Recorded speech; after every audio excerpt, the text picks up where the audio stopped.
Hello guys, मेरा नाम है प्रकाश भारती और आप देख रहे हैं हमारा और आपका प्यारा सा खूबसूरत सा चैनल टू दी पॉइंट। इस चैनल पर आपको मेडिकल इंजीनियरिंग और साथ ही साथ बोर्ड लेवल की भी तैयारी कराई जाती है। तो आज हम लोग देखने वाले हैं इलेक्ट्रोस्टैटिक्स का लेक्चर नंबर 12। इस लेक्चर में हम लोग डाइपोल के बारे में देखेंगे, जैसे कि पिछले लेक्चर में देखते आ रहे थे। तो इस लेक्चर में क्या करेंगे कि जो डाइपोल है उसको हम लोग यूनिफॉर्म इलेक्ट्रिक फील्ड रखेंगे तो क्या होगा, उसको नॉन यूनिफॉर्म इलेक्ट्रिक फील्ड रखेंगे क्या क्या होगा, तो उसके बारे में पढ़ेंगे। चलिए स्टार्ट करते हैं। मान लीजिए कि मेरा यूनिफॉर्म इलेक्ट्रिक फील्ड है, ये मेरा यूनिफॉर्म इलेक्ट्रिक फील्ड है। कैसा है? Uniform electric field, uniform electric field. ठीक है। अब क्या किए कि इसमें एक डाइपोल को रख दिए हैं, ये बोले माइनस चार्ज क्यू और यहाँ पे ऐसा रख दिए प्लस चार्ज क्यू। ठीक है, प्लस चार्ज क्यू को रख दिए। तो होगा क्या कि इस डाइपोल पे फोर्स लगेगा, इलेक्ट्रिक फील्ड ऐसे दिया हुआ है, इलेक्ट्रिक फील्ड ऐसे है, यूनिफॉर्म इलेक्ट्रिक फील्ड है। तो हो गया कि इस माइनस चार्ज पे जो फोर्स लगेगा वो लगेगा लेफ्ट की ओर लगेगा फोर्स ऐसे, एफ बराबर क्यू ई, और इस पे फोर्स लगेगा राइट की ओर, एफ बराबर क्यू ई। और हम इस डाइपोल को सिस्टम मान लें तो इस नेट फोर्स डाइपोल पर क्या होगा, नेट फोर्स जो होगा, net force on dipole equal to क्या होगा, Q E minus Q E equal to zero. देखिए ऑपोजिट है तो जीरो हो गया। तो एफ नेट कितना हो गया, एफ नेट मेरा जीरो हो गया। अब क्या हुआ कि एफ नेट जीरो का मतलब क्या है कि देखिए, अब इस डाइपोल नेट फोर्स जीरो है, इसका मतलब नेट टॉर्क जीरो हो ये कोई जरूरी नहीं है। If net force on a body is zero, then torque about any axis or any point will be same होता है। ठीक है। तो ये मान लीजिए कि ये लेंथ मेरा एल है, ये मेरा लेंथ एल है और इसको हम बोलिए कि मेरा थीटा है, एंगल बना रहे हैं थीटा। ठीक है। और ये डाइपोल मोमेंट पी है मेरा, इसको बोले ए, इसको हम बोल दिए बी। तो डाइपोल मोमेंट कितना हो, dipole equal to Q into L होना चाहिए। ठीक है। क्या बोलते थे, मान लीजिए चार्ज है, माइनस चार्ज क्यू है, यहाँ प्लस चार्ज क्यू है, लेंथ एल है, डाइपोल मोमेंट क्या बोलते हैं, क्यू इंटू एल, इस डायरेक्शन में आएगा। ठीक है। तो इस पर टॉर्क लगेगा, तो टॉर्क मान लीजिए इसका पॉइंट बोले ए, ये मेरा पॉइंट ए है, ये मेरा पॉइंट बी है।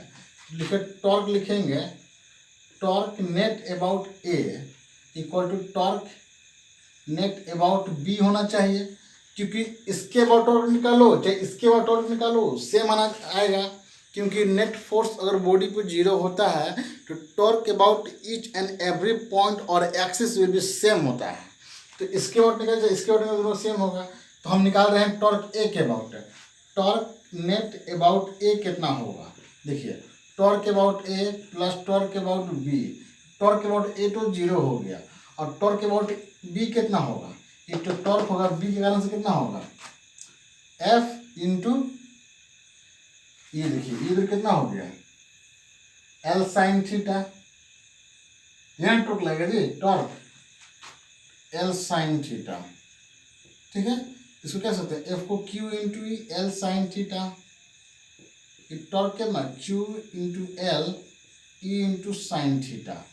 तो क्या हो गया, क्यू इंटू एल क्या हो गया, पी हो गया, पी ई साइन थीटा। ये मेरा टॉर्क आया। ठीक है, ये मेरा टॉर्क आया। अब इसमें दो पॉसिबिलिटी हो सकता है, मान लीजिए टॉर्क इक्वल क्या लिखें, पी क्रॉस ई होगा या torque equal to E cross P होगा। इसमें दोनों, इसमें से कौन सही होगा, ये सही होगा ये सही होगा। अब देखिए समझिए इसको कि अगर मान लीजिए ये मेरा यूनिफॉर्म इलेक्ट्रिक फील्ड है।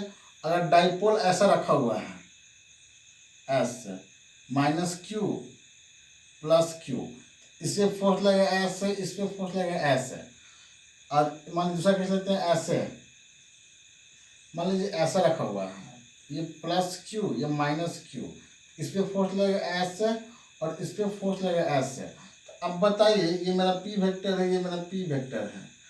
अब ये मेरा पी घुमाने की कोशिश कर रहा है, देखिए ऐसे घुमेगा ना, ये ऐसे ऐसे घुमाने की कोशिश कर रहा है, मतलब पी क्रॉस ई क्यों आ रहा है, ऐसे कैसे आ रहा है, ये पी ऐसे और ई क्यों टेंड करेगा, ये फिर बाद में कुछ ऐसा हो जाएगा, बाद में कुछ ऐसा होगा, ये ऐसे कुछ हो जाएगा, ये मेरा ऐसे पी हो जाएगा नेगेटिव फ्लैश, तो ये पी क्रॉस ई क्यों आने की कोशिश कर रहा है, ई क्रॉस पी नहीं हो रहा है, तो मतलब कैसा होगा, ये वाला सही होगा और ये गलत होगा।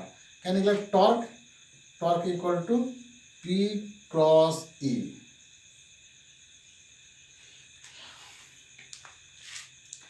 अब आगे देखते हैं इसमें,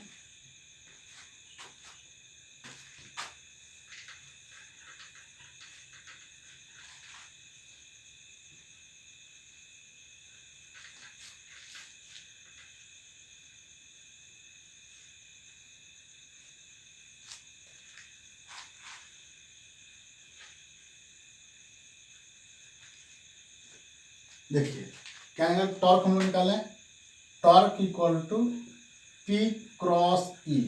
अब देखिए ये मेरा इलेक्ट्रिक फील्ड ऐसे है और डाइपोल मोमेंट मेरा ऐसे है पी वेक्टर, और इसके बीच का एंगल थीटा है, तो टॉर्क कैसे लगेगा, ऐसे मान लीजिए, मानिए टॉर्क कैसा लगा है टॉर्क, तो ये जो टॉर्क जो होगा ना, इस टॉर्क इस पे भी परपेंडिकुलर होगा और ये इस पे भी परपेंडिकुलर होगा, ठीक है। तो टॉर्क होगा, टॉर्क वेक्टर जो होगा परपेंडिकुलर टू ई वेक्टर होगा, और एंड टॉर्क जो होगा मेरा परपेंडिकुलर टू मेरा पी वेक्टर होगा, ठीक है। और थीटा क्या होगा, इसको अगर मैग्नीट्यूड लिखेंगे, डायरेक्शन हो गया, ये वेक्टर फॉर्म में हो गया, तो मैग्नीट्यूड फॉर्म में कैसे, मैग्नीट्यूड इसको लिखेंगे पी ई साइन थीटा, और थीटा क्या है, theta is the angle between, theta is the angle between P and ई,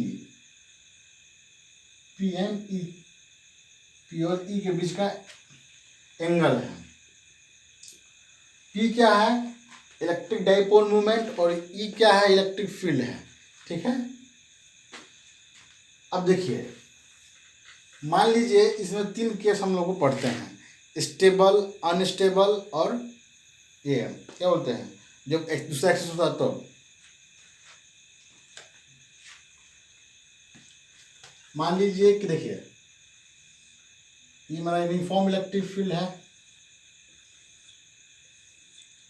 ऐसा बोल रहे हैं, ये मान लीजिए माइनस चार्ज क्यू है और ये प्लस चार्ज क्यू है, तो डाइपोल मोमेंट ऐसे होना चाहिए पी वेक्टर, इलेक्ट्रिक फील्ड तो मेरा इलेक्ट्रिक फील्ड दे रहा है, यूनिफॉर्म इलेक्ट्रिक फील्ड ऐसे है, ठीक है। तो इस केस में टॉर्क कितना होगा, टॉर्क जो होगा वो टॉर्क इक्वल टू 0 होना चाहिए, क्यों, क्योंकि दोनों ई और पी और ई के बीच का एंगल कितना है, पी और ई का एंगल, पी वेक्टर और ई वेक्टर का जो बीच का जो एंगल है वो 0 होगा, इसीलिए टॉर्क क्या होगा, 0 होगा। अब मान लीजिए ऐसे,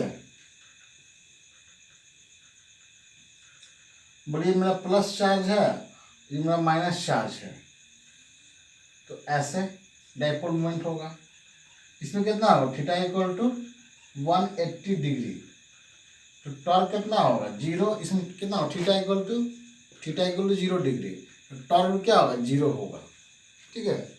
अब मान लीजिए कि इसको हल्का सा, इसको हल्का सा ऐसे उठा दें, ये मतलब प्लस, ये मतलब माइनस, तो ये देखिए ये इस पे फोर्स लगेगा, ऐसे फोर्स लगेगा, और इस पे फोर्स लगेगा ऐसे, तो ये ऐसे घुमाने की कोशिश करेगा, ठीक है, ऐसे घुमाने की कोशिश करेगा। इसका मतलब क्या है कि इसका डाइपोल मोमेंट है, इलेक्ट्रिक फील्ड की ओर आने की कोशिश करेगा, मतलब अपने, देखिए कोई भी सिस्टम जो होता है वो क्या चाहता है, हम स्टेबल रहें, ठीक है। अब ये क्या है, अभी क्या अनस्टेबल है, क्योंकि इसका डाइपोल मोमेंट वेक्टर का जो डाइपोल मोमेंट वेक्टर है इलेक्ट्रिक फील्ड से कितना है, अपोजिट है। ठीक है, और इसमें क्या है, जो इलेक्ट्रिक डाइपोल मोमेंट है इलेक्ट्रिक फील्ड डायरेक्शन में है, इसीलिए क्या है, इसको बोलते हैं स्टेबल इक्विलिब्रियम। स्टेबल इक्विलिब्रियम, इसको क्या बोलते हैं, अनस्टेबल इक्विलिब्रियम। अनस्टेबल इक्विलिब्रियम, ठीक है। अब देखिए, अब जहाँ जहाँ आपका हम लोग 11th क्लास में पढ़े हैं स्टेबल इक्विलिब्रियम क्या होता है।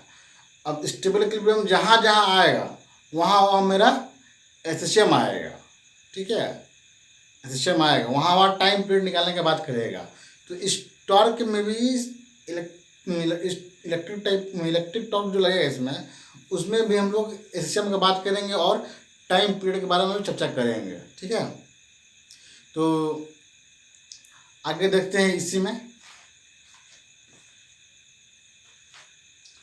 ये तो रहा कि मान लीजिए कोई टॉर्क क्या लगता है, जब यूनिफॉर्म इलेक्ट्रिक फील्ड हो तो मतलब ये सिस्टम होता है, ये प्रोसेस होता है कि क्या देखें हम लोग, मान लीजिए कोई यूनिफॉर्म इलेक्ट्रिक फील्ड है, इस यूनिफॉर्म इलेक्ट्रिक फील्ड में अगर डाइपोल को रख देते हैं तो डाइपोल पे टॉर्क लगता है और नेट फोर्स जो होता है वो जीरो होता है। तो टॉर्क लगने के कारण से वो क्या होता है, इलेक्ट्रिक फील्ड की ओर अलाइन होना चाहता है। ठीक है, तो जिसको क्या बोलते हैं हम लोग, स्टेबल इक्विलिब्रियम बोलते हैं। अगर डाइपोल मोमेंट का वेक्टर इलेक्ट्रिक फील्ड के वेक्टर के अलॉन्ग होगा तो स्टेबल इक्विलिब्रियम बोलते हैं। जो angle between electric field and dipole moment क्या होगा, जीरो होगा। अगर इलेक्ट्रिक डाइपोल मोमेंट और इलेक्ट्रिक फील्ड का जो एंगल होगा, दोनों का बीच का जो एंगल होगा वो मान लीजिए 180 डिग्री होगा। ठीक है, या अपोजिट होगा दोनों का वेक्टर, तो वो क्या होता है, अनस्टेबल इक्विलिब्रियम होता है। ठीक है, तब ये रहा मेरा, जब क्या देखें हम लोग कि किसी भी डाइपोल को रख दिए हम लोग यूनिफॉर्म इलेक्ट्रिक फील्ड में तो क्या होता है। अब देखते हैं हम लोग कि मान लीजिए कि मेरा यूनिफॉर्म इलेक्ट्रिक फील्ड नहीं है, नॉन यूनिफॉर्म इलेक्ट्रिक फील्ड है। उस नॉन यूनिफॉर्म इलेक्ट्रिक फील्ड के केस में क्या होगा, उसमें क्या नेट फोर्स जीरो होगा कि नहीं होगा। आपको याद रखना होगा कि मेरा अगर यूनिफॉर्म इलेक्ट्रिक फील्ड होता है तो net force on the dipole होगा, वो मेरा जीरो होता है। ठीक है, लेकिन ये कोई ज़रूरी नहीं है कि मेरा नॉन यूनिफॉर्म इलेक्ट्रिक फील्ड होगा तब भी जीरो होगा। यूनिफॉर्म में तो जब इलेक्ट्रिक फील्ड यूनिफॉर्म रहता है तो नेट फोर्स डाइपोल पर जीरो होता है, लेकिन ये कोई ज़रूरी नहीं है कि मेरा नॉन यूनिफॉर्म इलेक्ट्रिक फील्ड है तो उस केस में भी नेट फोर्स डाइपोल पर जीरो होगा, वो जीरो नहीं होगा।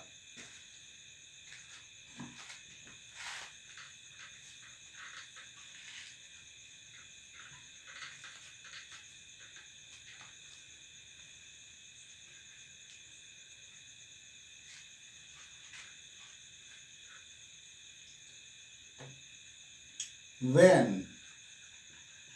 dipole is placed in non-uniform electric field,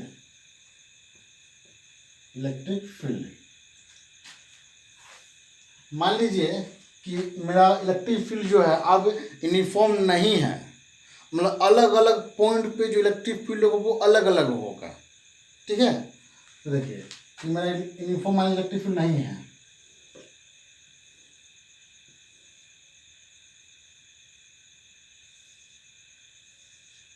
ठीक है, मान लीजिए यूनिफॉर्म इलेक्ट्रिक फील्ड नहीं है, तो ये मेरा इलेक्ट्रिक फील्ड क्या है, ये इलेक्ट्रिक फील्ड है जो कि मेरा नॉन यूनिफॉर्म इलेक्ट्रिक फील्ड। ठीक है, अब डाइपोल को यहाँ रख दिए, मान लीजिए इसको बोलिए -q और इसको बोलिए +q, रख दिए। इस डाइपोल में P बोल दिए हम लोग। तो इस पे जो फोर्स लगेगा कितना लगेगा, F1 मान लीजिए ऐसे, और इस पे फोर्स लगेगा ऐसे F2। F1 का वैल्यू कितना होगा, Q × E, और F2 का वैल्यू कितना होगा, Q × E होगा। ठीक है, यहाँ मान लीजिए इलेक्ट्रिक फील्ड E1 है, यहाँ E2 है। तो अब क्या होगा कि इसमें नेट फोर्स कितना होगा, नेट फोर्स देखिए। अब इलेक्ट्रिक फील्ड यहाँ पर मान लीजिए यहाँ पर इलेक्ट्रिक फील्ड E1 है और यहाँ पर इलेक्ट्रिक फील्ड मान लीजिए E2 है। यहाँ पर मान लीजिए कि यहाँ पे इलेक्ट्रिक फील्ड E1 है और यहाँ पे इलेक्ट्रिक फील्ड E2 है। तो इसमें E1 और E2 में कौन बड़ा होगा? जाहिर सी बात है electric field flow from higher potential to lower potential, electric field flow from higher potential to lower potential होता है। तो इलेक्ट्रिक फील्ड E1 जो है पे बड़ा होगा। तो क्या होगा कि Q into E2 minus Q into E1।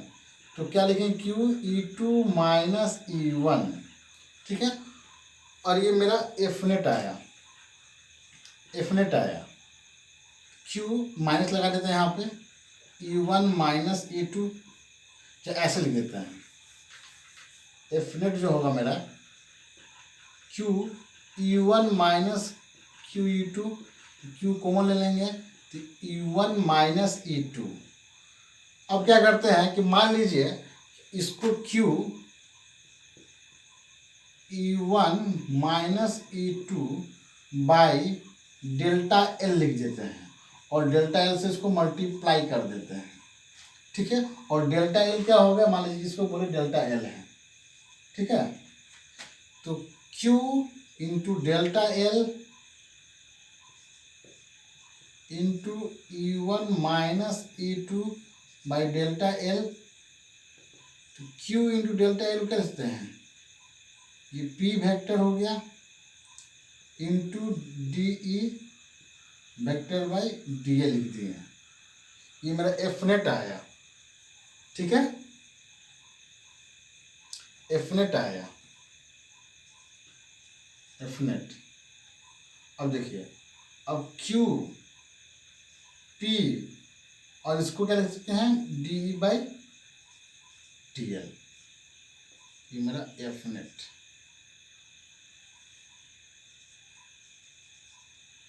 आ गया। इफ मान लीजिए if delta L tends to 0 हो जाए तो फोर्स इक्वल टू कितना हो जाएगा, Q P D by, sorry Q P कैसे हो गया, ये मेरा P होगा ना, ये मेरा P होगा ऐसे, ये मेरा P होगा, P इंटू E। ये देखें जो F हुआ P D बाई DI। अब मान लीजिए कि इलेक्ट्रिक फील्ड एक्स में होगा, सिर्फ मान लीजिए कि इलेक्ट्रिक फील्ड एक्स में वेरी कर रहा है और उसमें डाइपोल रखा हुआ है, तो सिस्टम पर नेट फोर्स कितना होगा, और मेरा फोर्स होगा F equal to P D by DX, ये होगा, ठीक है। इसका हम लोग यूज करेंगे प्रॉब्लम में। ये रहा जब हम लोग इलेक्ट्रिक फील्ड को नॉन यूनिफॉर्म इलेक्ट्रिक फील्ड में हम लोग डाइपोल को रखे हैं हम लोग, तो उस नॉन यूनिफॉर्म इलेक्ट्रिक फील्ड में अगर डाइपोल को रखते हैं तो कितना फोर्स लगेगा, P into E by D by DX। और इसमें क्या होगा कि E जो होगा ना non uniform electric field case में, जो इलेक्ट्रिक फील्ड होगा वो हर पॉइंट पे अलग अलग होगा। इसलिए क्या होगा, जो इलेक्ट्रिक फील्ड होगा वो पोजीशन का फंक्शन होगा, ठीक है। इसलिए उसको पोजीशन से इसको डिफरेंशिएट करेंगे तो मेरा इस फोर्स में आ जाएगा, ठीक है। तो इसमें हम लोग बहुत सारे सवाल देखेंगे, ये ख़त्म नहीं हुआ है। तो अब एक या दो लेक्चर हम लोग लेंगे डाइपोल पे, जो कि इस डाइपोल पे बहुत सारे सवाल करेंगे जो SC वर्मा बुक में दिया हुआ है, जो इरडो में दिया हुआ है, जो पिछले ईयर्स क्वेश्चन IIT में पूछ चुका है, मेंस में पूछ चुका है, उससे को थोड़ा देखेंगे। तो आज के लेक्चर इलेक्ट्रिक डाइपोल का यहीं समाप्त करते हैं। अगर आपको मेरा वीडियो अच्छा लगे तो प्लीज़ लाइक करें, शेयर करें, कमेंट करें एंड सब्सक्राइब करें। Thank you.